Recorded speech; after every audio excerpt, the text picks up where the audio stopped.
أهلا بيك في حلقة جديدة من اون رود كاست. احنا متربيين على فكرة السباق من واحنا في المدرسة. مين هيطلع الأول؟ مين جاب درجات أعلى؟ ولما كبرنا السباق كمل معانا. مين اشتغل في شركة أحسن؟ مين اتجوز قبل مين؟ مين ركب عربية أحدث؟ عايشين حياتنا دايسين بنزين على الآخر. عينك في المراية بتشوف مين سبقك، ومتوتر طول الوقت إنك متأخر. فاكر إن الحياة ليها خط نهاية، وإنك لازم توصل له قبل غيرك عشان تاخد الكاس. بس الحقيقة الصادمة اللي جاي أقولها لك النهاردة، مفيش خط نهاية. في حلقة النهاردة ومن كتاب The Infinite Game لسيمون سينك، هنعرف الفرق بين إنك تعيش حياتك كسباق سرعة بيحرق دمك وموتورك، وبين إنك تعيشها كرحلة طويلة ممتعة ومستمرة. سيمون سينك بيقول إن في نوعين من الألعاب في الدنيا. واحد، ألعاب محدودة زي ماتش الكورة، ليه قواعد ثابتة، وقت محدد 90 دقيقة، ومعروف مين اللي بيكسب ومين بيخسر، وفي الآخر الحكم بيصفر والنهاية بتيجي. في حياتنا دي حاجات زي إنك تقفل تارجت الشهر ده، أو إنك تاخد الشهادة الفلانية.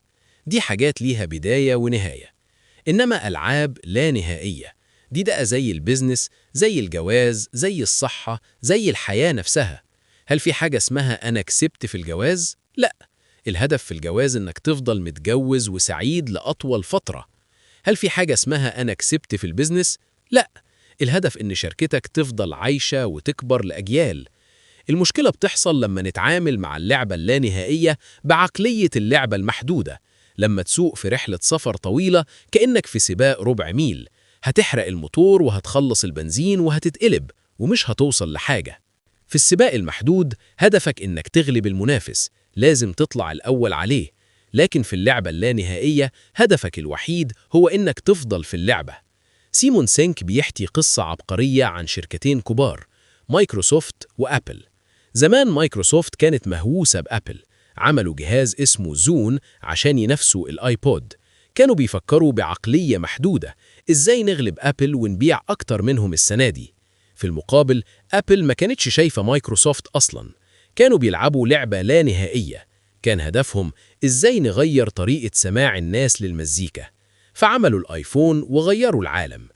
طول ما أنت سايق وعينك على العربية اللي جنبك، زميلك اللي ترقى قبلك، قريبك اللي سافر، أنت مش مركز في طريقك. أنت كده مش سايق عشان توصل لوجهتك، أنت سايق عشان تسبقه هو.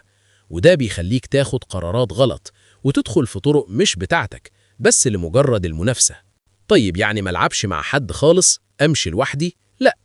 الكتاب بيقدم مفهوم جميل اسمه المنافس الجدير. ده السواق اللي ماشي معاك على الطريق وسابقك بخطوة وسواقته حلوة. بدل ما تحقد عليه أو تحاول تكسر عليه عشان تعطله، بص عليه وتعلم منه. قول العربية دي سابقة، إيه اللي بيعمله صح وأنا مش واخد بالي منه؟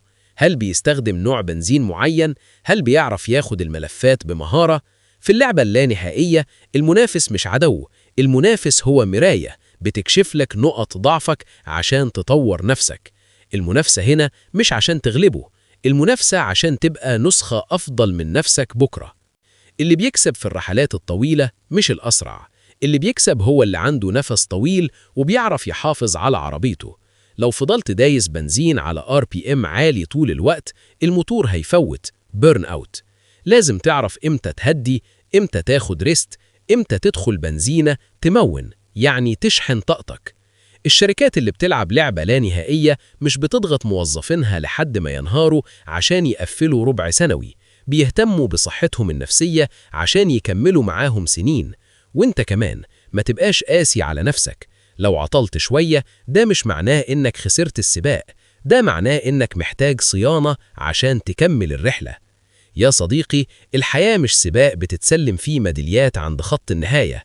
الميدالية الحقيقية هي الرحلة نفسها، هي المناظر اللي شفتها والناس اللي قابلتهم والخبرة اللي اكتسبتها وانت سايق.